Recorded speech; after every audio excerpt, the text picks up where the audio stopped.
Puro ka na lang kapalpakan. Saan bagay ka ba magaling? Hindi na kita maasahan sa mga bagay na gusto ko. Kasi wala kang alam. Hindi ko alam kung saan ka ba talaga nagmane. Anak ba talaga kita? Kasi ang tanga-tanga mo. Sorry Dad. Pakiusap, bigyan niyo pa ako ng isa pang chance. Pinapangako ko po na makukuha ko na rin ang lupang yon. Mapapalis ko sila ron. Ngayong buwan din. Nakaraang buwan ko ba narinig yan sa'yo eh. Pero hanggang ngayon, walang nangyayari. Ano ba kasi talaga nagiging problema mo, ha, Warren? Masyado matigas ang matanda eh.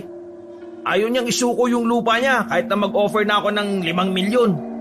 Ang sabi niya, hindi raw siya papayag kahit na mamatay pa siya. Kahit pa mamatay siya?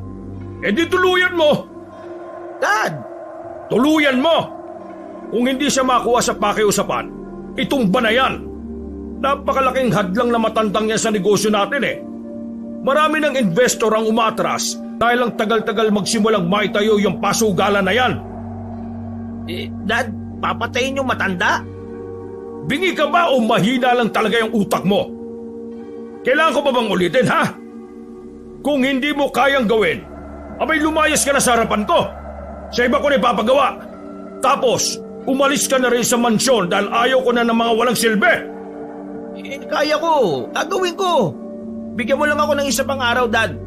Gagawin ko. Pangako, makukuha natin ang lupa na yan. Kahit na sa anong paraan na pwede kong gawin. Siguraduhin mo lang, Warren. Sa oras na madismaya na naman ako sa galaw mo, malilintikan ka na talaga sa akin. Tandaan mo, maiksi lang ang pasensya ko. Mainipin akong tao. Kaya sumunod ka sa binigay na palugit sa'yo. Wala akong pakialam kung anak kita. Kapag nagkamali ka, didispatcha kita. Naintindihan mo ba ako? Yes, Dad. Tumingin sa kanya ang Don na tila ba nang mabaliit. Ngumisi ito sa kanya at saka umalis na rin. Naiwang nakaluhod si Warren sa sahig. Nang lambot siya habang nakayuko na lamang. Hindi niya inakala na pagbibigyan pa siya ng isa pang pagkakataon. Pero hindi niya magawang maging masaya. Dahil alam niya, may buhay na kailangang mawala para magtagumpay siya sa dapat niyang gawin. Lumapit sa kanya ang isa sa mga tauhan ni Don Samuel, si Julian. Ang binatang si Julian lang ang nakakausap ni Warren sa lahat ng tauhan ng kanyang ama. Bukod kasi sa ito ang halos kaedad niya, si Julian lang ang hindi gaanong nakakailang lapitan. Ang iba, seryoso, masungit at mukhang palaging gustong pumatay ng tao. Noon pa man, batid na ni Warren na marami talaga ang kalakaran sa mundong ginagalawan ng kanyang ama. Saksi siya sa kung papaano mangamkam ng yaman si Don Samuel. Sa murang edad niya noon, naintindihan na niya ang taktika ng kanyang ama. Dinadaan ni Don Samuel sa paninindak para makuha nito ang gusto. Sa madaling sabi, yumaman ng Don sa iligal na paraan. Wala rin namang makapigil sa kanya. Dahil sa impluwensya nito, parang hawak din ito sa leeg ang batas. Dahil sa namulat si Warren sa ganoong sistema, hanggang sa makamuwang ay parang naging normal na rin sa binata ang mga hindi kanais-nais na gawain ng ama. Sa katunayan, kahit na ayaw niya, sinusunod niya ang mga utos ni Don Samuel. Kahit nabatid niyang mali yun. Sir Warren, may tumatawag po sa inyo. Iniabot ni Julian ang cellphone kay Warren na nanatili pa rin nakaluhod. Agad din namang sinagot ni Warren ang tawag. Nang marinig ng binata ang boses ng kanyang ina mula sa kabilang linya, pinatay niya agad ang cellphone. Alam kasi ni Warren na wala na namang ibang sasabihin ng nanay kundi ang humingi ng pera. Pal talaga ng muka. Pagkatapos man lalaki noon, lalapit-lapit ngayon sa akin para humingi ng pera. Umiling-iling si Warren nang tumayo na rin yon. Tiningnan nito si Julian na seryosong nakatingin sa malayo. Inayos sandali ni Warren ang kwelyo ng binata at saka tinapik sa balikat. Wala bang pinag-uutos sa'yo si Dad ngayon? Ha? Wala naman, sir. Bakit po? Tara, samahan mo muna ako. Saan, sir? Basta, kahit saan.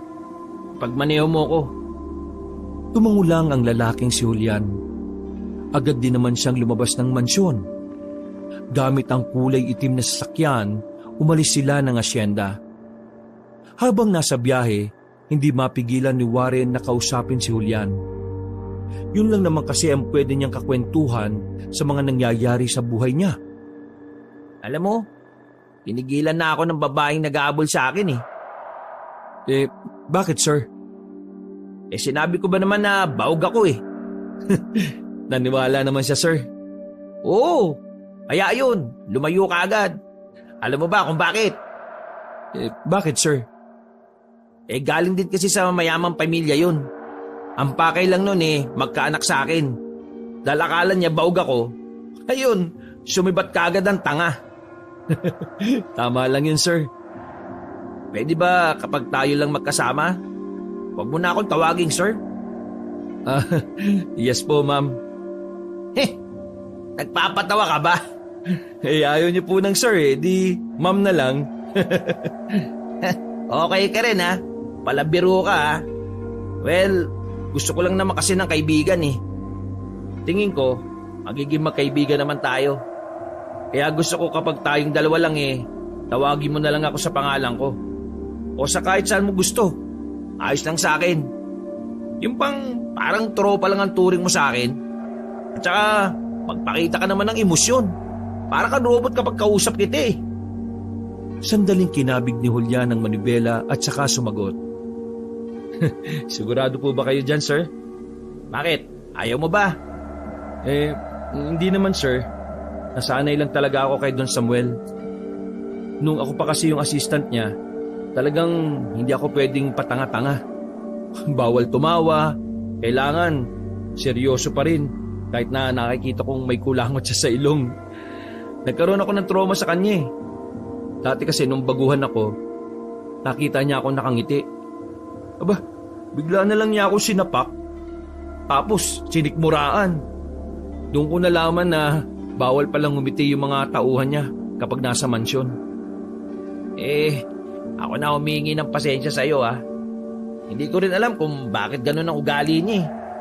Kaya nga ako, sobrang napipressure na sa buhay. Siguro kung wala akong nakakausap, abay matagal na ako nagpatiwakal eh. Hindi ko alam kung anong gagawin ko para maging proud siya sa akin. Nagtataka nga ako, sir eh. Bakit ikaw, mabait ka? Yung ama mo hindi. Mas lalo naman yung mama mo. Saan ka kaya nagmana, no? Hindi ko nga rin alam eh. Pero mahalaga na rin lang siguro matino pa rin ako. Ay, siya nga pala. Sama mo ako sa gagawin ko ha. Sigurado ka ba, sir? Kung hindi mo kayang pumatay ng tao, ako na lang ang bahala. Bakit? May pinatay ka na ba? Marami na. Pero karamihan mga kriminal. Ganun ang trabaho ng mga hitman. Ganun ang trabaho ko dati. Kaya pala. Pero ako pa rin ang gagawa. Kung yun lang ang natitirang paraan para maging proud sa akin ng ama ko, gagawin ko yun. Pagkatapos ng sinabi ni Warren ay isang mahabang katahimikan ang naghari. Napatingin na lang si Warren sa labas habang pinagmamasdan ng kanilang dinaraanan. Patungo sila sa isang kilalang kainan sa medyo liblib na lugar. Makalipas lang ang halos 10 minuto ay nakarating na rin sila doon. Hindi naman marami ang mga taong naroon. Kadalasan kasi sa mga kumakain doon ay mga nag-stop over lang para kumain o magpahinga. Pinarada ni Julian ng maayos ang sasakyan sa gilid. Sinukbit nito ang baril sa tagiliran at sinuyod ng tingin ang paligid. Nang masigurong wala namang panganib na nakaamba, ay bumaba na rin si Warren. Medyo malayo ang biyahe natin. Kaya nasisiguro ko na masarap ang pagkain dito. Madalas akong kumain dito pagkatapos ko sa trabaho sa mansyon. Masarap dito, hindi ka magsisisi. Pumwesto na rin sila sa gilid kung saan may bakanting upuan at lamesa. Sandali nilang sinenyasan ng isang tindero at saka dali-dali silang umorder ng specialty roon na dinuguan. Naging masarap naman ang kain ng dalawa. Tamang kwentuhan lang na parang hindi nagkakalayo ang antas ng katayuan nila sa buhay. Sa mga puntong yon, komportable na ang isa't isa. Tila tropahan na lang ang turingan nila. Aalis na sana sila nang makita ni Warren ng isang matandang babae na napadaan sa kainan na yon. Nakilala niya ang matanda dahil ilang beses niyang kinausap yon. Oh, bakit? May problema ba? Yun, yung patanda na pinakikiusapan ko. Pero ayaw talaga pumayag. Gusto mo bang lapitan ko na? Tumba ko na? Hindi, wag. Kailangan natin pirma niya o kaya thumb mark. Kahit na ano na makakapagpatunay na pumayag na siya. Meron na ako naisip na paraan na hindi niya na kailangan pang mamatay. Tumingin si Warren kay Julian. May kung anong ngiti ang bigla na lamang sumilay sa mukha nito. Hinayaan na lang muna niya ang matanda. Bumalik na lang sila sa loob ng sasakyan. Nalaman ni Warren na malapit lang pala ang tirahan ng matanda sa lugar na yun. Ganun pa man, mas pinili na lang muna ni Warren na umuwi. Hindi pa siya handa na gawin ang kanyang binabalak. Dakong 9:00 ng gabi na makabalik na sila ng mansyon. Wala ang kanyang ama. Sa pagkakarinig ni Warren, may pinuntahan na namang okasyon si Don Samuel. Kaya naman tumungo na lang ang lalaki sa kanyang kwarto sa itaas. Agad siyang nahiga at mabilis din namang dumalaw ang antok. Sa hindi inaasahang pagkakataon, biglang pumasok sa kanyang panaginip ang matandang babae. Nanlilisik ang mga mata noon at parabang gusto na siyang patayin. Nahihirapan ng huminga si Warren noong mga oras na yon. Mabuti na lang ay nagising siya dahil sa malakas na putok ng baril. Mabilis siyang napabangon. Tumingin agad siya sa orasan na nakadikit sa dingding. Mag-aalas 4 pa lang ng madaling araw. Agad siyang lumabas ng silid dahil sa pagkabahala. Pagdating niya sa sala, nakita niyang nasa bakuran si Don Samuel at ang mga tauhan nito. Sa pagkakataong yon ay wala si Julian. Naglakad ng kaunti si Warren para makita kung sino yung lalaking nakabulagta. Nang makalapit, napagtanto niya na hindi lang pala yung basta tao o mas maiging sabihin na hindi yun isang tao kundi isang halimaw. Duguan yon habang nakatali ang dalawang kamay. Pero ang mas pumukaw ng pansin ni Warren ay ang kakaiba nitong mukha. Tunugin niyo ang aswang na yan! Ayaw kong makakalabas pa ang pangyayaring ito sa iba. Kapag kumalat to, lahat ng nandito ang pagbibintangan ko. Napatingin si Don Samuel kay Warren na nagtataka ang mukha. Maangas na lumapit ang Don sa anak. Huwag mo ko pakitaan ng ganyang mukha. Ayaw kong nawawala ng tiwala sa iyo. Bagyang binangga pa siya ng ama. Nanatili namang nakatayo si Warren sa aswang na nakabulagta sa lapag. Hindi makapaniwala si Warren na sa mga ganoong pagkakataon makakakita siya ng totoong aswang. Naririnig niya lang kasi noon yon sa mga usap-usapan ng mga magsasaka.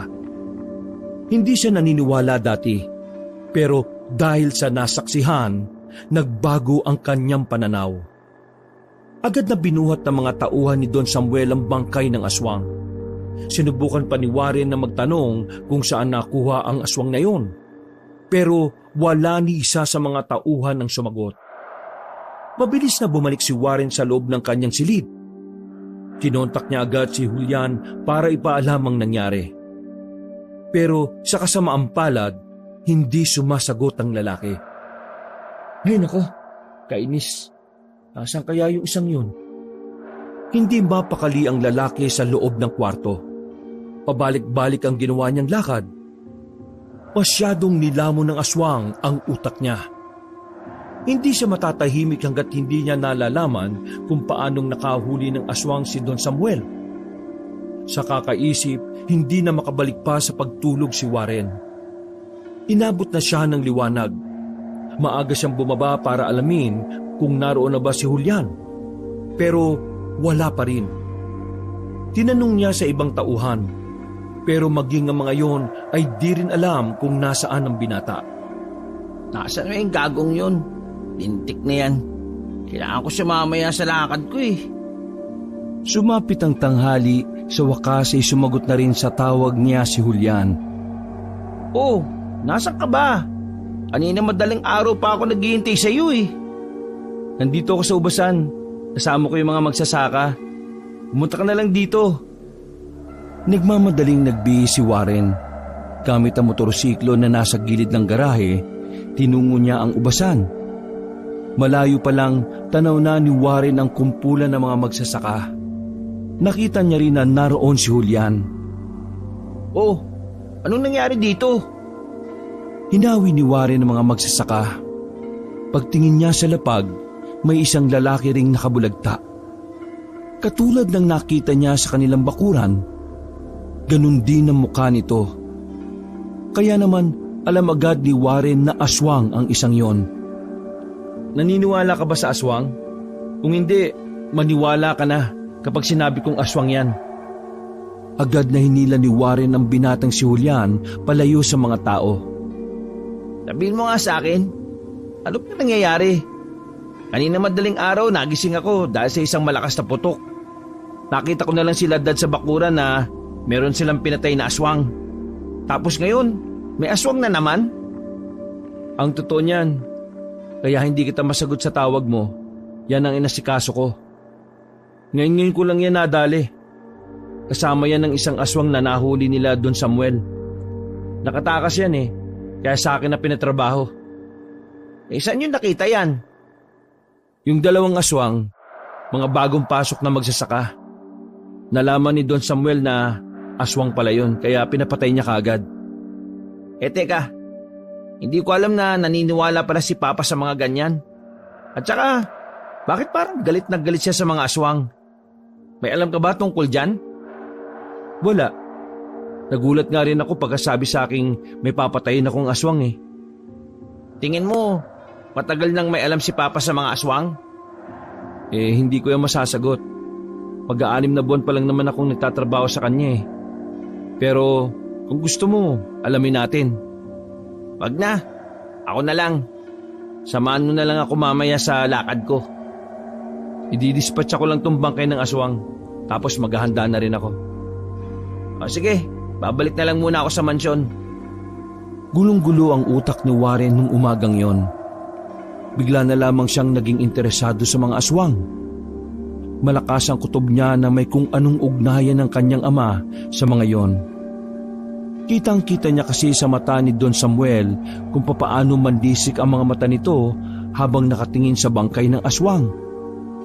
Kaya naman, nang makabalik siya sa mansyon, agad niyang pinuntahan ang opisina ng kanyang tatay. Sakto naman nakaalis lang ni Don Samuel, kaya madali lang siyang nakapasok. Maingat niyang hinalungkat ang mga papel sa drawer at cabinet.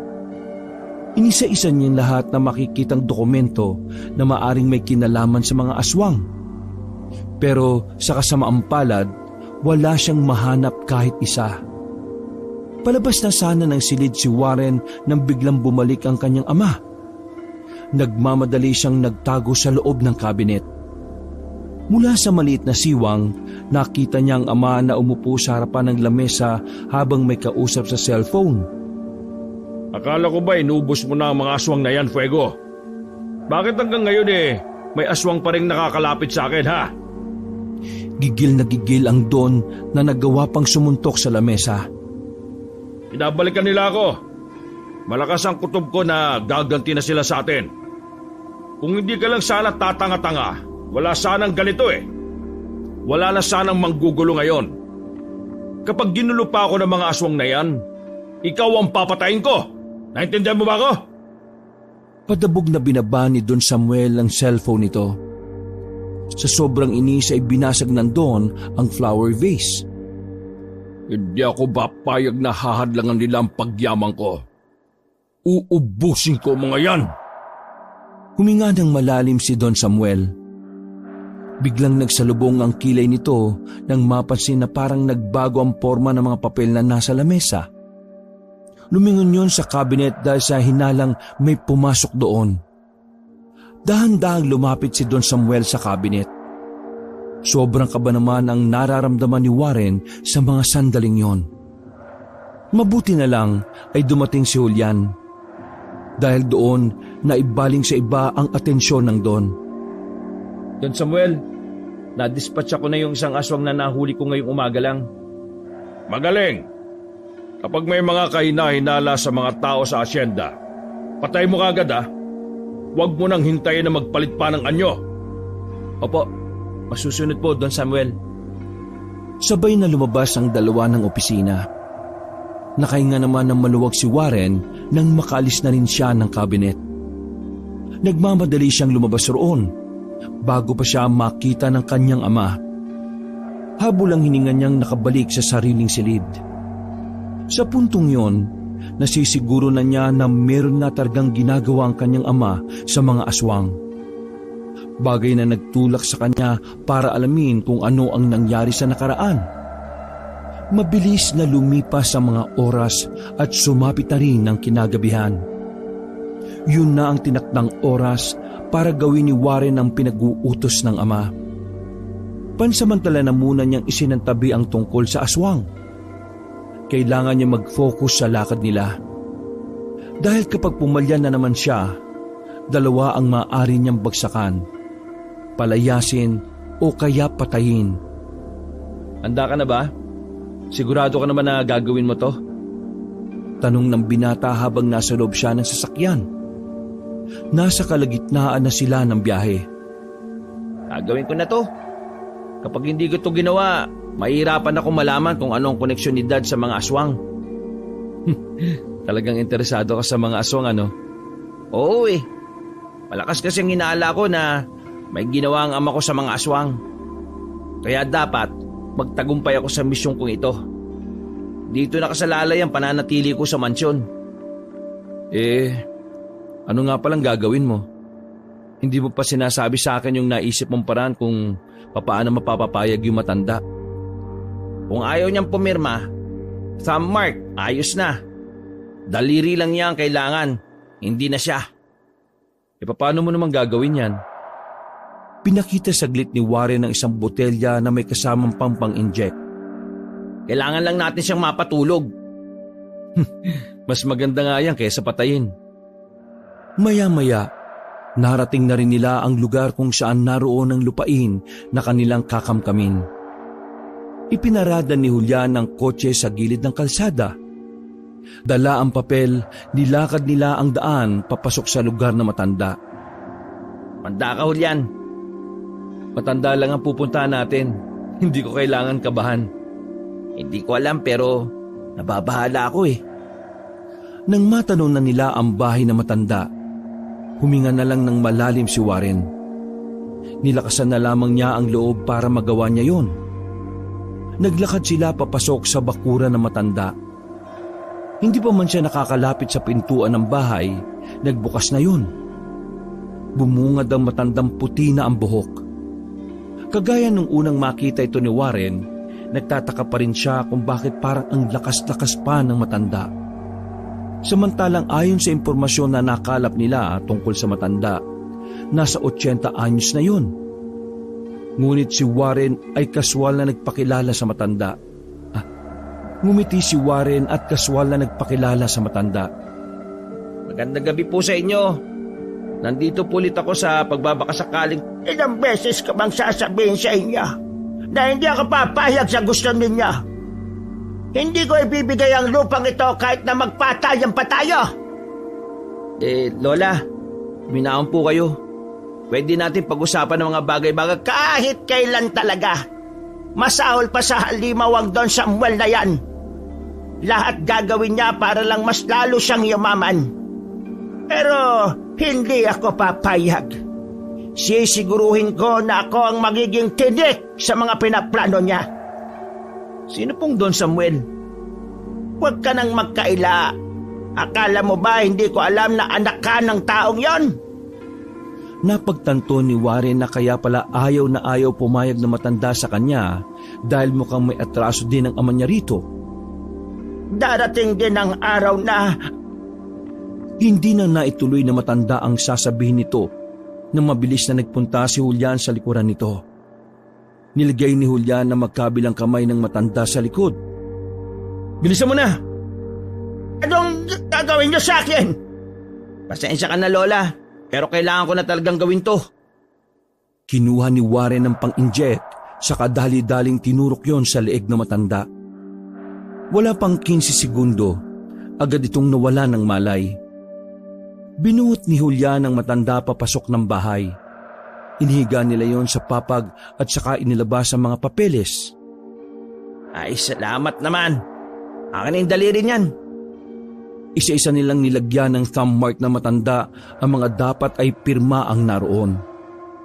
Ilang sandali lang ay natapos na rin nila yon. Nakahinga ng maluwag si Warren. Dahil ang akala niya, nagtagumpay na sila sa kanilang ginawa. Pasensya na po talaga Lola, pero kailangan ko makasalba eh. At itong lupain mo lang ang makakatulong sa akin. Julian, tara na. Mamayang madaling araw pagising na matandang yan. Sana lang huwag siyang magulat kapag pumunta na rito si Dad. Sigurado ka bang ayos na yan? Oo, ayaw pumirme di thumb mark na lang. Palabas na sana ng bahay ang dalawa nang biglang bumangon na matanda. Kinagulat nila yon lalo na nang makita nila ang namumulang mata nito. Oh, akala ko ba madaling araw pa gising yan?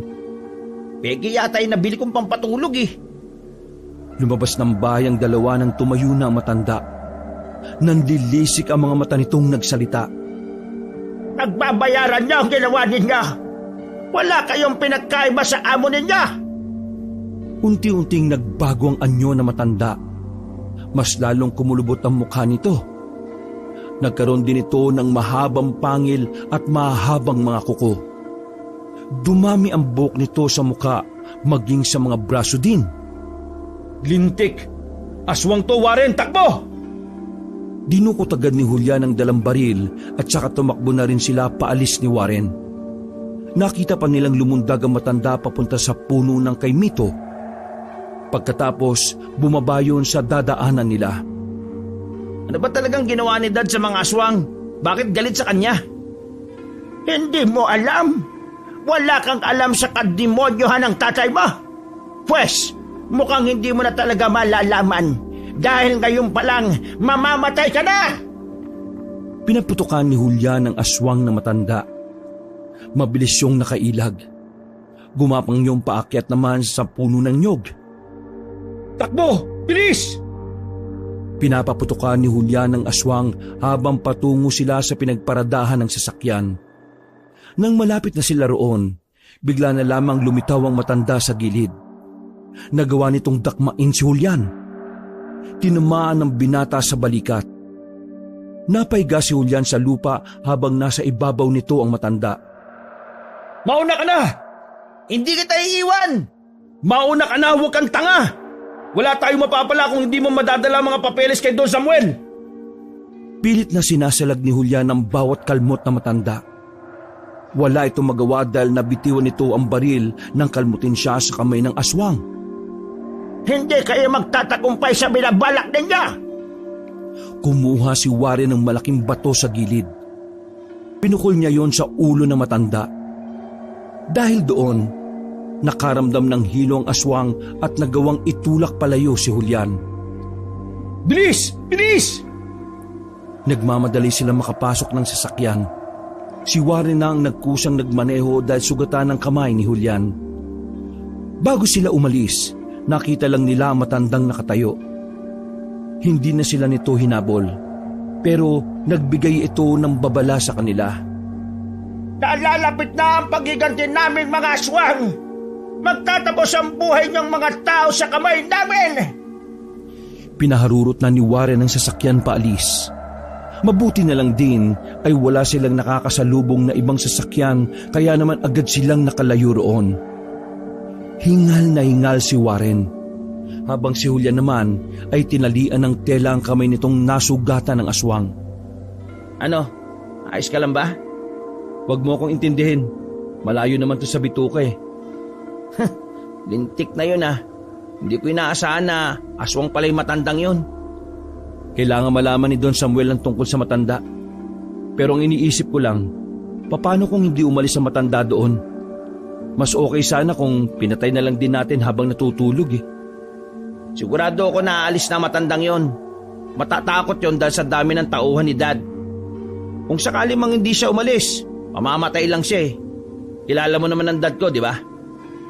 Bumuntong hininga na lamang si Julian, habang si Warren naman ay itinoon na lamang ang atensyon sa kanyang pagmamaneho. Makalipas lang ang ilang minuto, nakauwi na rin sila sa mansyon. Saktong-sakto naman na naroon ang kanyang ama. Mukhang good mood habang nagbabasa ng dyaryo. Huminga ng malalim si Warren bago tuluyang pumasok ng mansyon. Hawak-hawak niya ang papeles at taas noo pang lumapit sa ama. Dad, okay na. Nagawa ko na yung pinagagawa nyo. Binitiwan ng Don ang hawak na dyaryo. Sandali pa itong napatingin kay Julian na halata ang sugat sa kamay. Diba sabi ko naman sa inyo, Dad, makukuha natin ang lupang yon. Oh, eto mga papeles. Kinuha ni Don Samuel ang papeles.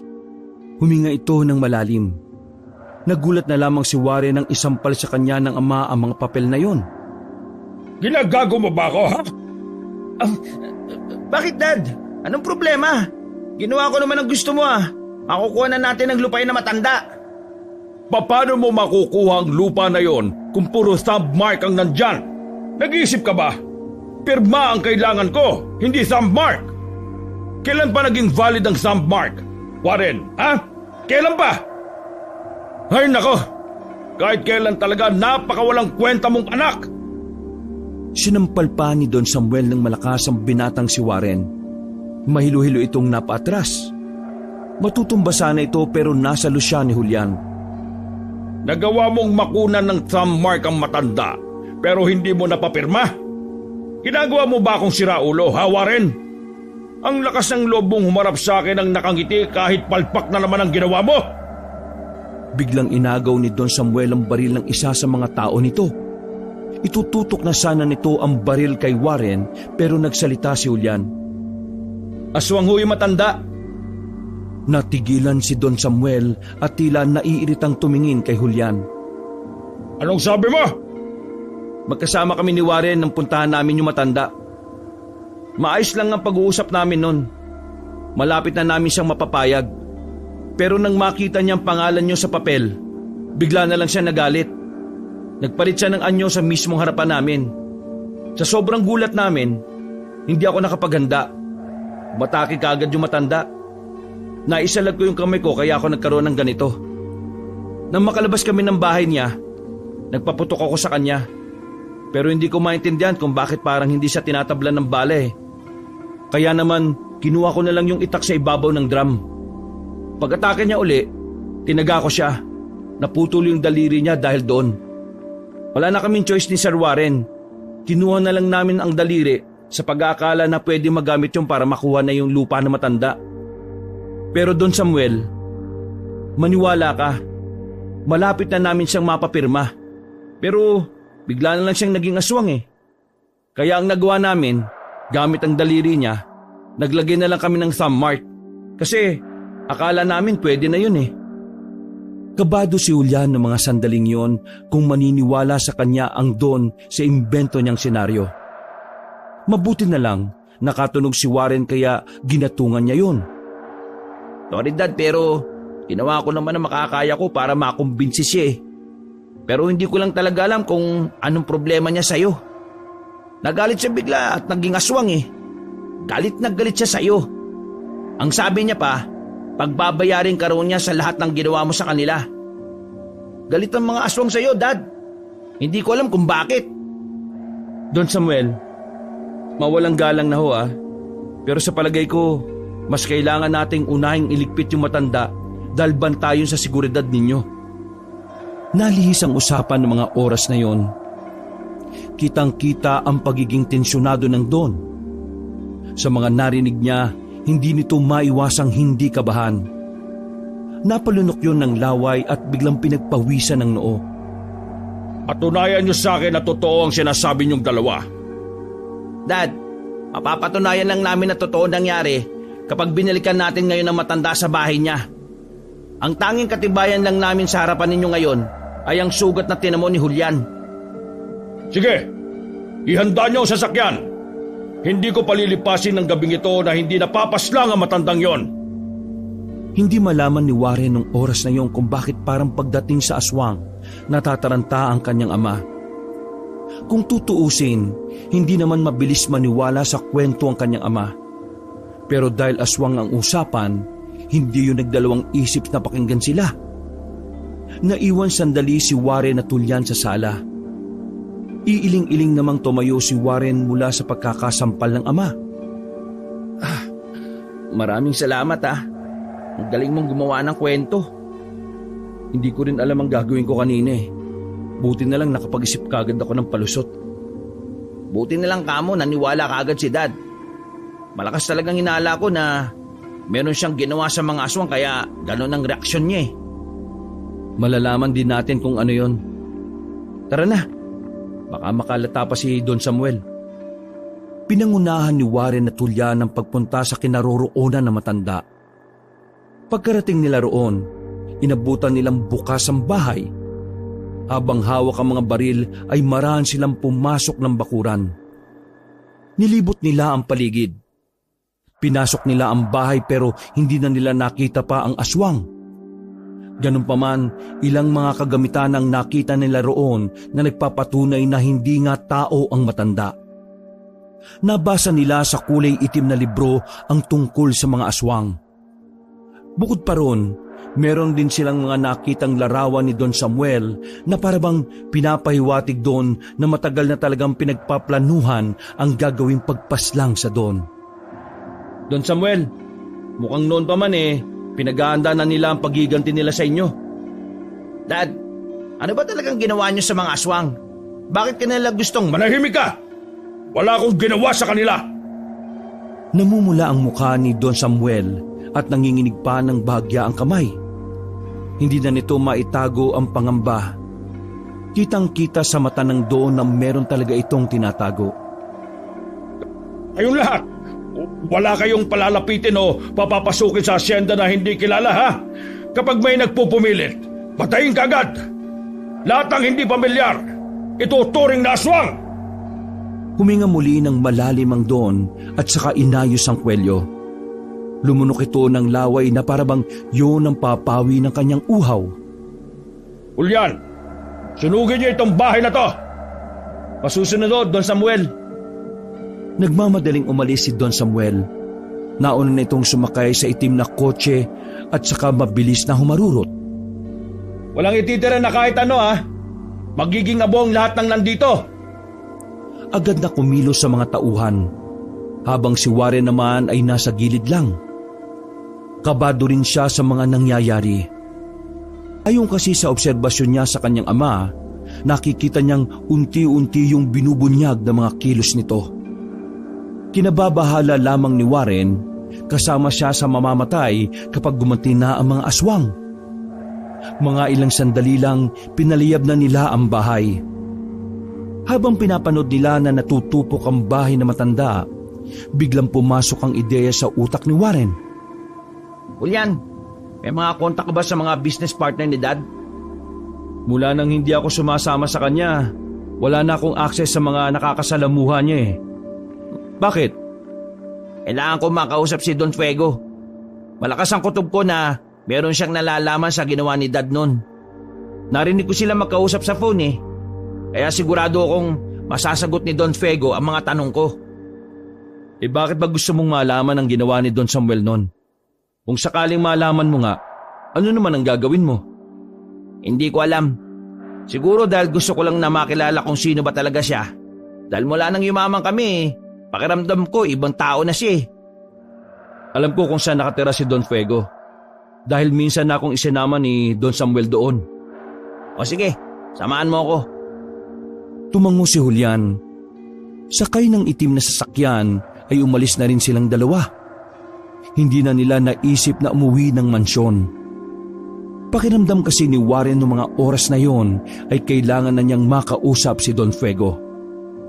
Halos 1 oras din ang kanilang binyahe. Kung saan saang liblib na lugar na rin sila dumaan. Kalaunan, nakita na rin nila ang bahay ni Don Fuego. Malayo pa lang, nakikita na ni Warren na parang medyo madilim sa mansyon nandun. Hindi yun kagaya ng sa kanila na halos bawat paligid ay may ilaw. Sigurado ka bang dyan nakatira si Don Fuego? Mukha namang abandonado ah. Kung tama ako ng pagkakakilala, hindi yan ang pinakabahay niya. Dumadalaw lang siya dyan paminsan-minsan. Ganyan talaga ang bahay ng mga taong may ginagawang iligal. Madalas, nakatirik sa mga liblib. Naglakad na rin sila palapit. Sa madidilim na parte lamang sila dumaan dahil ayon kay Julian, maraming nagbabantay doon. Pero habang papalapit sila, napansin nilang parang walang tao sa labas ng gate. Para makumpirma, dahan-dahan silang lumapit. Dito na nila nakita na nakabulagta ang dalawang gwardya sa gilid. Nagkalat ang dugo sa sahig. Halos sumiwalay na ang ulo sa leeg nito. Putya naman oh. Kadiri! Warren, hindi taong pumatay nito. Aswang! Si Don Fuego! Nagmamadali silang pumasok sa loob. Lahat ng taong nadadaanan nila ay puro patay na rin. Damay pati ang mga kasambahay na nakabulagta rin sa sala. Umakyat sila sa taas para hanapin ang silid ni Don Fuego. Inisa-isa nila ang silid, pero hindi nila yon nakita. Kaya naman sinubukan nilang pumunta sa mga silid na nasa ibaba. Pagpasok nila sa silid ng mga kasambahay, nakita nila roon si Don Fuego. Takot na nakasiksik sa ilalim ng kama. Don Fuego, ako ito si Warren, anak ni Don Samuel. Kasama ko si Julian. Nagmamadaling lumabas ang Don. Halos maiyak-iyak na ito at hindi makapagsalita. Kaya naman pinakalma na muna nila ang matanda. Nahimasmasan din yun matapos lang ang ilang minuto. Don Fuego, sabihin mo nga sa akin, ano nangyari dito? Bakit patay na yung mga tao mo? Ang mga aswang, sila ang may gawa ng lahat ng ito. Naniningil na sila. Babawiin na nila ang nawala sa kanila. Warren, nasa panganib din ang buhay ng papa mo. Si Don Samuel ang dahilan ng matindi nilang galit. Hindi ko po kayo maintindihan eh. Pwede bang sabihin nyo sa akin kung ano ba talaga ang nangyari nun? Kung ano ba talaga ang kasalanan ni Dad sa mga aswang? Bumuelo ng malalim na paghinga ang matandang si Fuego saka nagkwento. Noong nagsisimula pa lang kami ng papa mo sa negosyo, natuklasan namin ang isang kuweba na malapit sa paanan ng bundok. Hindi ko matandaan kung bakit kami pumasok noon. Pero natuklasan namin na doon naninirahan ng mga aswang. Nung una, wala naman kaming pakialam sa mga aswang. Kasi wala naman kaming mapapala sa kanila. Pero nang makita namin na may itinatago silang yaman, hindi kami nagdalawang isip na kunin ang mga yon. Pero hindi ang mga gintong yon ang gusto nilang maibalik, kundi ang puso ng mga aswang. Yun ang dahilan kung bakit sila nagbabalik ngayon. Oh? Puso ng mga aswang? Ang puso ng mga aswang, para siyang itlog pero kulay itim. Nakalagay yon sa garapon. Nang ikonsulta namin yon sa albularyo, nagdadala raw ng swerte sa negosyo ang puso ng mga aswang. Dahil doon, itinago ni Don Samuel ang puso ng mga aswang. At hindi nga kami nagkamali. Bigla na lang lumago ang negosyo niya, pati na rin ang sakin. At para hindi na kami mahabol ng mga aswang, inutusan ako ng papa mo na ipamasaker ang mga aswang sa kuweba. Akala ko tapos na sila, kasi pinasabog namin ang kuweba na yon. Pero hindi ko inakala na may mga nakatakas pa pala. At ngayon, nagbabalik sila para sa puso ng mga aswang. At para makaganti sila sa amin, papaslangin nila kami. Lahat ng tao sa asyenda at ang mga baryong nasasakupan ni Don Samuel. Dumaloy ang kakaibang kaba sa sistema ni Warren sa mga pagkakataong yon. Hindi siya makapaniwala na ganun kalala ang ginawa ng kanyang ama. Sabihin nyo nga sa akin, alam nyo ba kung saan nakalagay ang puso ng mga aswang? Hindi. Mula nang mapasa kanya yon, hindi ko na yon nakita pa. Pero sigurado ako na itatago yun ni Don Samuel na malapit lang din sa kanya. Sa mansyon. Pwedeng nasa loob lang yun ng mansyon. Warren, mag-iingat kayo. Mas nakakatakot si Don Samuel kumpara sa mga aswang. Wala siyang sasantuhin, kahit ikaw. Kaya huwag kang papahuli sakaling makuha mo na ang puso ng mga aswang. Hindi siya magdadalawang isip na paslangin ka. Maraming salamat po sa mga sinabi nyo. Sa ngayon, sumama kayo sa amin. Hindi ka naligtas dito. Siguradong babalik ang mga aswang dito para hanapin ka. Mabuti pa nga. Nagpapasalamat din talaga ako at dumating kayo. Kasi kung hindi, baka... Ha? Bigla silang nakaramdam ng malalakas na kalabog sa sala. Binarha naman kagad ni Warren at Julian ng lamesa ang pintuan. Sa likuran, may daan doon. Tara, sumunod kayo sa akin, bilis! Tumakbo sila patungo sa likuran ng mga silid na yon. Sinuri muna ni Julian kung may aswang sa labas. Nang masiguro na wala naman, ay mabilis silang tumakbo paalis.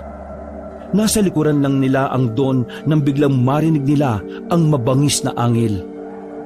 Paglingon nila sa likuran, nagulat na lang sila nang biglang dagitin ng aswang si Don Fuego.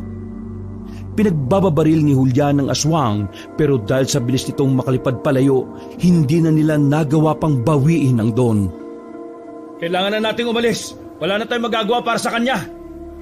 Anak ng tinapay naman oh. Umiiling-iling na tumakbo si Warren at Julian.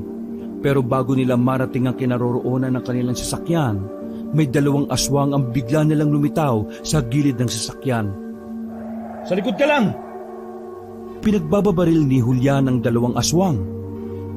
Medyo nahirapan ang binata na matamaan yon dahil sa masyadong malikot ang mga yon. Pero dahil talagang biyasa si Julian sa mga ganong sitwasyon, hindi niya yon tinigilan. Sobrang focus ang ginawa ni Julian para lang matamaan ng isang aswang.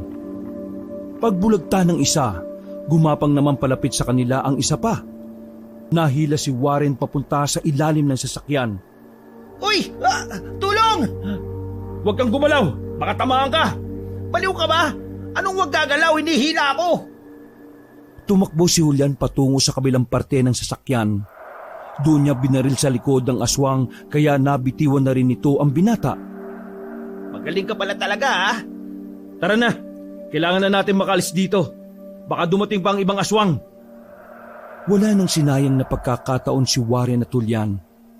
Agad silang sumakay sa kotse at mabilis na pinaandar. Hindi pa sila nakakalayo, natanaw na ni Warren sa likuran na may iba pang aswang ang lumitaw sa mansyon ni Don Fuego. Sakto alis natin. Mukhang isusunod na nila si Don Samuel. Kailangan na natin siyang maabisuhan ngayon. Pero kailangan natin makuha ang puso ng mga aswang. Yun lang ang paraan para tumigil na sila. Sige, mamanmanan ko si Don Samuel sa mansyon para malaman ko kung saan sa mansyon niya pupunta ng puso ng mga aswang. Sobrang kabado ni Warren sa mga oras na yon. Pero sa kabilang banda, nakakaramdam din siya ng awa para kay Don Fuego. Pinagdarasal na lamang niya na sana magkaroon ng himala para makaligtas ang Don.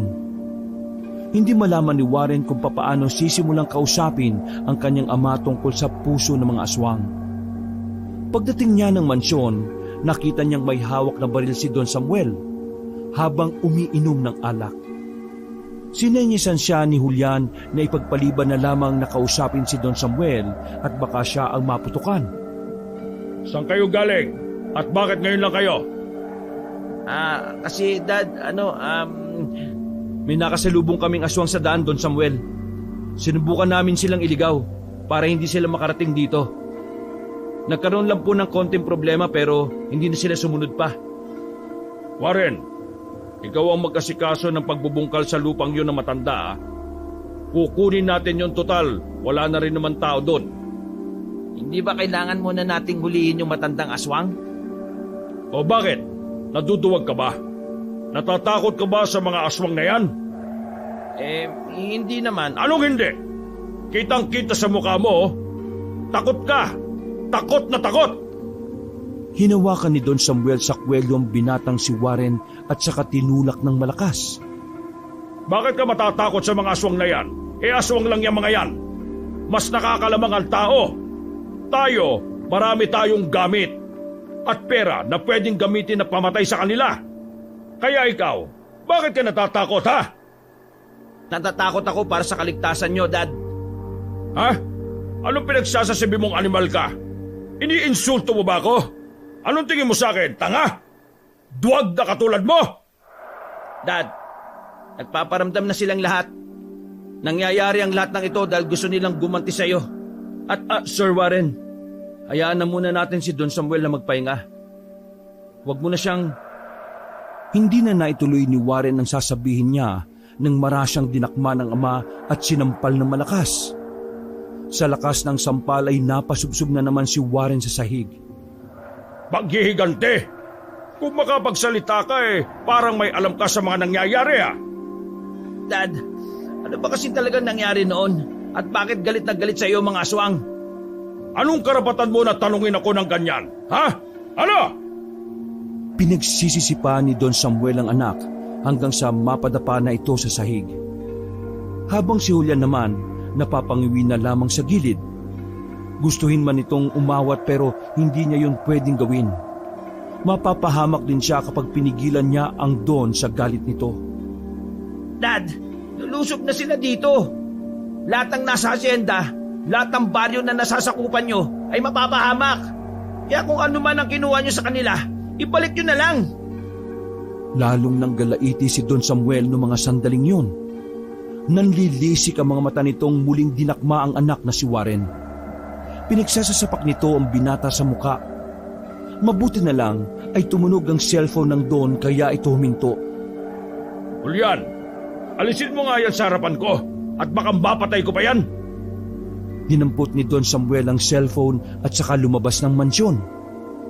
Nilapitan ni Julian ng duguan si Warren. Inalalayan niya itong makatayo at inakay na lang paakyat sa silid nito. Putok ang labi ni Warren. Namamagari ng kilay nito dahil sa ilang beses na tinanggap na suntok. Ikaw naman kasi, sinabi ko na kasi sa iyo na wag na muna natin babanggitin ang bagay na yun kay Don Samuel. Nasaktan ka tuloy. O yan, kailangan na nating malaman kung saan nilagay ni Dad yun. Kung hindi, maraming mapapahamak. Madadami yung mga taong wala nang kinalaman sa ginawa ng tatay ko. Kagaya nga ng sinabi ko sa iyo, hindi yan magiging madali. Kung ang puso ng mga aswang ang nagdadala ng swerte para kay Don Samuel, siguradong hindi niya yung basta-basta itatago sa kung saan lang. Kaya ang magandang gawin natin ngayon, kumalma muna. Sundin mo yung pinapasikaso niya sa iyo at saka tayo bubuelo kung anong susunod na gagawin. Huminga na lang ng malalim si Warren habang pinupunasan ng dugo sa kanyang pisngi. Kinabukasan ng umaga, kahit na masakit-sakit pa ang muka, ay maagang umalis si Warren para asikasuhin ang lupang nakamkam nila galing sa matandang aswang. Naipahanda ang mga tao, mga truck at ilang equipment para sa pagbubungkal. Kasama pa rin ni Warren si Julian sa mga oras na yon. Tila ang lalaki na rin ang kanyang naging kanang kamay. Dahil ito lang din naman ang mapagkakatiwalaan niya sa mga tauhan ni Don Samuel. Nang makarating sila sa lugar, agad na sinimula ng mga tauhan nila ang pagbabaklas. Hanggang si Warren naman ay nagsusupervise lamang sa mga gumagawa. Maghapong pagbubungkal ang ginawa nila. Pagsapit ng alas 5, medyo malalim na rin ang kanilang nahukay. Hindi ko alam kung anong klaseng pasugalan ba ang gagawin nila rito. Bakit pa kailangan magukay? Napailing na lamang si Warren habang nakaupo sa katawan ng puno. Kakagat na ang kadiliman nang biglang tumigil ang mga tauhan nila sa pagbubungkal. Nagtaka si Warren kung ano ang pinagkakaguluhan ng mga yon. Lumapit si Warren at Julian. Pagtingin nila sa malalim na hukay, nakita nilang may tunnel doon. Pansamantalang pinatigil ni Warren ang mga gumagawa. Nag-utos siya ng 4 na tao para bumaba roon at alamin kung anong meron sa tunnel na yon. Pero alas 7 na ng gabi ay hindi pa rin nakakabalik ang 4 na tauhan. Isang oras na halos, wala pa rin yung mga taong yun ha. Pababain na kaya natin? Wag, hindi natin alam kung anong nasa ibaba niyan. Diyos ko naman, panibagong problema na naman to eh. Natigil ang pag-uusap ng dalawa na makabalik na ang isang tauhan nila. Pero nagulat sila nang makita ang itsura nito. Duguan ng lalaki, laylay na balat sa kalahating muka. Nagkanda punit-punit na rin ang suot nito. Nagdulot ng pagkataranta sa lahat nang makita ang lagay ng lalaki. Oh, anong nangyari sa'yo? Boss! Aswang, boss! Aswang! Hindi na naituloy ng lalaki ang kanyang sasabihin nang bumagsak na ito sa lupa. Bubuhatin pa sana ni Warren ang lalaki para ipasok sa van, pero nakaramdam sila na parang may mga nagtatakbuhan. Nang maramdaman ni Julian na nanggagaling yun mula sa tunnel na nahukay nila, sinigawan na ni Julian ang mga kasama nila. Kunin niyo ang mga baril ninyo! Nagsialisan sila sa hinuhukay nila. Pabilis na pumwesto ang mga tao sa likuran ng mga sasakyan na truck. Ilang sandali lang, nakita na nilang may mga naglabasang aswang sa tunnel. Ngayon na! Niratrat nila ng bala mga aswang na naroon. Karamihan sa mga yon ay direktang sinalo ang mga bala na pinaulan nila.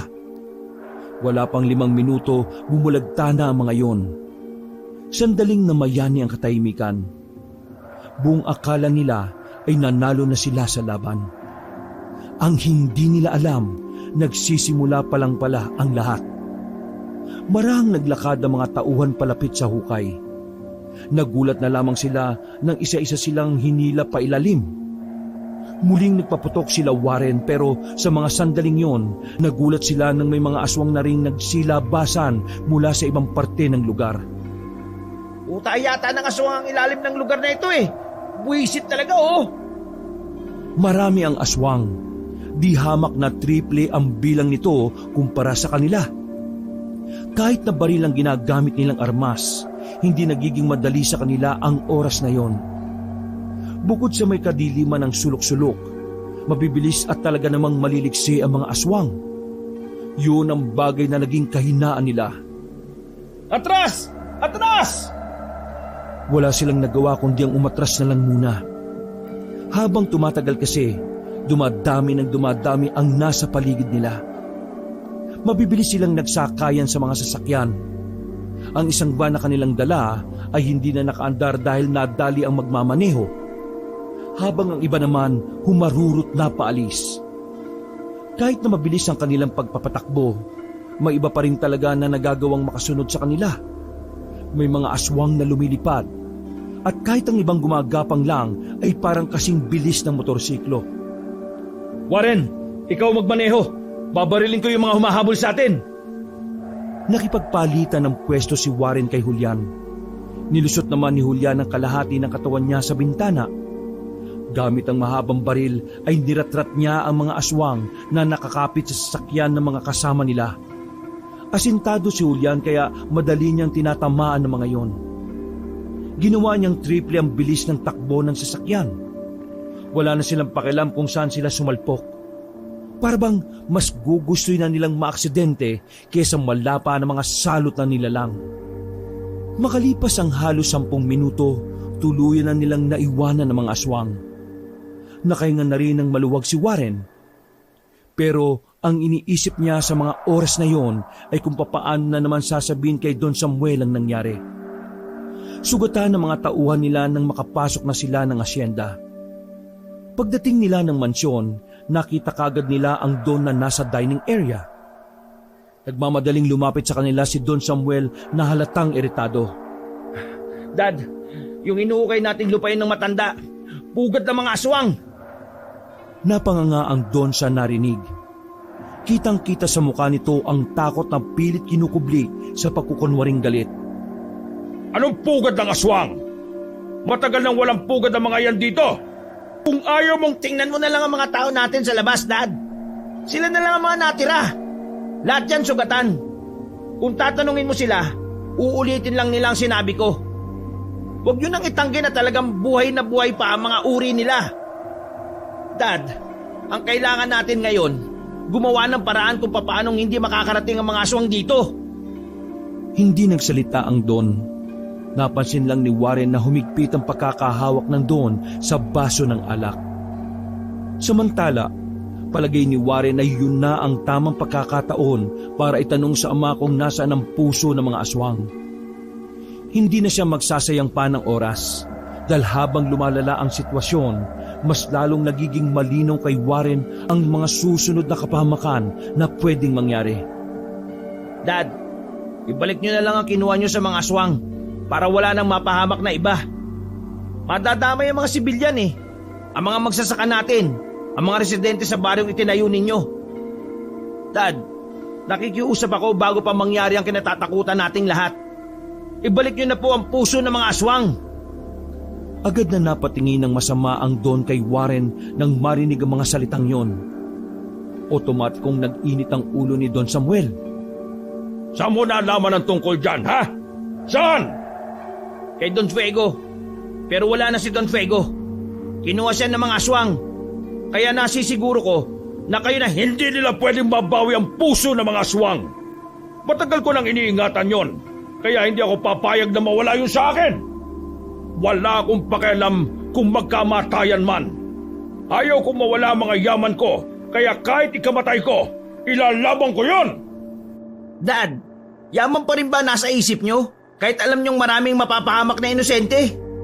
Hindi mo ba iniisip yung mga batang nasa baryo? Yung mga matatanda na kahit may mga sakit gusto pa rin mabuhay? Yung mga magsasaka na nagtatrabaho sa inyo para lang mas lalo kayong yumaman? Hindi nyo ba sila inaalala? Anong pakialam ko sa kanila? Ang mahalaga lang sa akin ay huwag mawala ang mga pinaghirapan ko. Bahala sila sa buhay nila. Kung ganon, wala ka rin pakialam sa akin? Wala rin akong pakialam sa iyo. Dahil kahit na kailan, wala ka namang magandang naidulot sa buhay ko. Napakawalang puso mo. Napakamakasarili mo, Dad. Wala kang malasakit sa mga taong tumutulong sa'yo. Kahit na ano pa ang sabihin mo, hindi ko ibibigay ang puso ng mga aswang. Yun lang ang epektibong pampaswerte sa buhay ko. Kaya manigas ka dyan! Biglang kinuha ni Warren ang baril ni Julian. Buong tapang niya itong itinutok sa kanyang ama. Kung wala ka ng pakialam sa akin, wala na rin akong pakialam sa'yo. Ibigay mo ang kailangan ko. Kasi kung hindi ako magdadalawang isip na. Na ano? Iputok sa akin yan? Hindi mo nga napatay yung matanda tapos ako pa na ama mo ang papatayin mo? Warren, mahina ka. Duwag ka. Bata ka pa lang. Alam ko nang mahina ang loob mo. Kaya hindi mo ako matatakot na... Nanlaki ang mata ng Don nang biglang iputok ni Warren ang baril sa paa ni Don Samuel. Napatras pa ang kanyang ama dahil sa takot. Hindi nito inakala na kakayanin ni Warren na iputok yon sa harapan niya. Dad, ibigay niyo sa akin ang puso ng mga aswang para wala na tayong problema. Warren, makinig ka. Kapag binalik mo sa kanila ang puso ng mga aswang, wala pa rin namang magbabago. Mag-aasik pa rin sila ng lagim dito. Mananakit at papatay pa rin sila ng mga tao dahil minasakit niyo sila noon? Yun lang ang paraan na alam ko noon para hindi na sila sumunod. Kung hindi niyo naman sila pinagnakawan at pinatay, wala naman sanang ganito Pero may oras pa para itama ang lahat. Ibalik natin sa kanila ang kailangan nila. Baka sakaling magbago pang isip nila. Tunay ngang mangmangka sa maraming bagay. Wala kang alam sa mga aswang. Nagpaputok ulit si Warren sa paanan ng kanyang ama. Napatalon pa yun ng dahil sa pagkataranta. Amili ka. Ibibigay mo sa akin ngayon ang puso ng mga aswang o tutuluyan na kita ngayon. Mamili ka! Nagdadalawang isip pa si Don Samuel nung una. Pero kalaunan napuno na rin si Warren sa kanya. Hindi na napigilan ng binata na barilin ng ama sa paa. Natumba yon sa sahig. Nilapitan yon ni Warren at tinutukan niya ito. Gulat na gulat ang mga tauhan na naroon. Walang nagawa ang mga yon. Para bang gusto na lang din nilang mamatay ang Don. Wala kasi ni isa sa mga tauhan ang gustong tumulong. Napagtanto rin siguro ng mga yon na tama ang gustong mangyari ni Warren. Ano, Dad? Ituturo mo na ba sa akin kung nasaan ang puso ng mga aswang o mauuna ka na sa impyerno? Buisit ka. Rico, tarantado ka talaga. Ano? Sabihin mo na, kundi puputok ko na to sa ulo mo.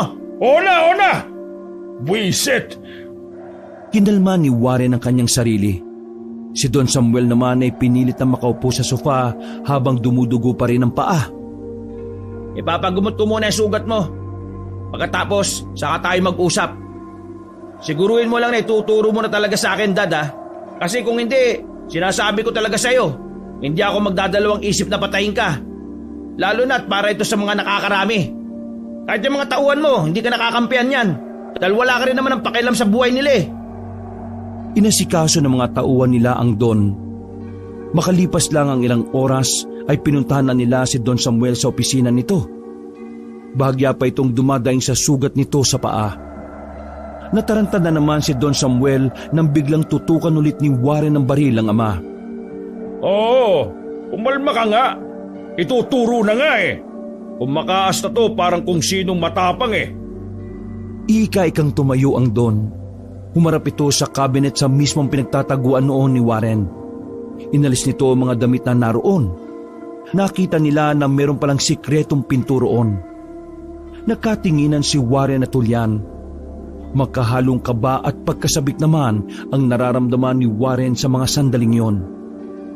Sinundan nila si Don Samuel sa pintong yon. Naglakad lang sila sandali at kalaunan ay nakarating na rin sila sa isang silid na walang kagamit-gamit sa loob. Ang tanging naroon lamang ay ang tila kulay itim na itlog na nasa loob ng kwadradong salamin. O yan na, ibaba mo na yung baril na yan. Sigurado ka bang ito talaga yon? Eh matigas pala talagang bumbunan mo eh. Yan na nga yun. Naniniguro lang ako, Dad. Wala na akong tiwala sa iyo eh. Binuksan na ni Julian ang kwadradong salamin at kinuha ang itim na itlog sa loob. Hinawakan din yon ni Warren. Napansin niya na may katigasan din pala yon. Hindi kagaya ng itlog na madaling mabasag. Kayo, ihanda na ninyo ang mga tao natin. Babalik tayo sa lungga nila para ibigay ito. Sigurado ka ba sa iniisip mo? Pwede naman kasi natin silang pagpapapatayin. Manahimik ka nga. Takot ka nga sa kanila eh. Di mo nga sila kayang harapin eh. Ang gusto mo lang gawin ay takasan ang ginawa mo. Julian, tara na. Iniwan nila sa silid na yun ang matandang si Don Samuel. Nang makalabas na sila sa mansyon, isang balita ang natanggap nila mula sa isang magsasaka. Bakit? Nagkakagulo na po sa baryo. May mga aswang po. Mga kasama, dalhin nyo ang mga gamit natin. Agad na kumilos sa mga tauhan nila. Samantalang si Julian at Warren naman ay kumuha na rin ng mahahabang baril at inilagay sa loob ng sasakyan. Nung mga pagkakataong yun ay nakatunga nga lang si Don Samuel sa kanila. Hindi rin ito alam ang gagawin. Mabilis nilang pinaandar ang sasakyan at nagtungo sa Baryo 1. Naabutan nilang nagtatakbuhan ng mga tao roon. May nakita pa silang wala ng buhay na lalaki na nakasabit sa bakuran. Una niyong iligtas sa mga bata, matatanda at buntis. Dali! Makakahalong putok ng baril at mga hiyaw ng aswang ang maririnig sa buong baryo. Hindi pa nagtatagal ang laban nang ibabaw na ang lakas ng mga aswang. Halata ang pagiging tagilid ng mga tauhan ni Warren. Hindi na umuubra ang mga baril sa mahahabang kuko ng mga aswang. Isa pa, pinatay na rin ng mga aswang ang mga ilaw sa buong baryo. Kaya naman naging pahirap yon para sa puwersa ni Warren.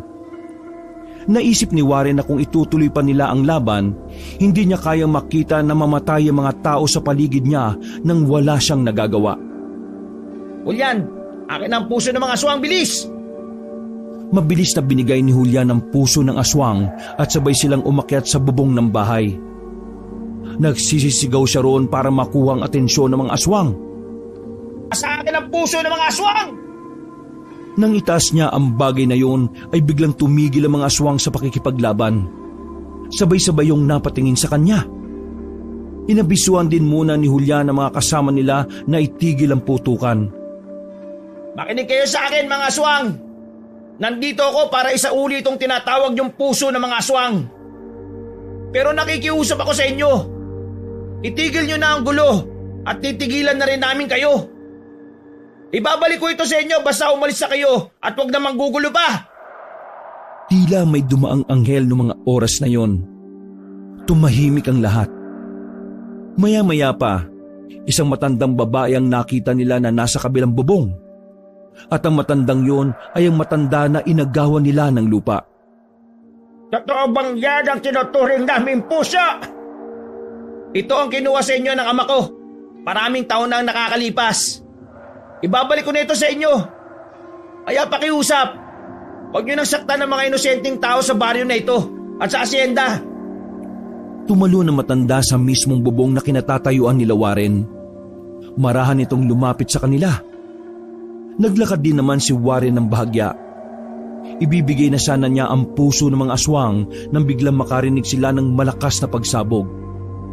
Mabilis na lumayo ang matanda at hindi na nito nakuha pa ang itim na itlog. Naghagis pala ng ilang bomba si Don Samuel sa mga aswang.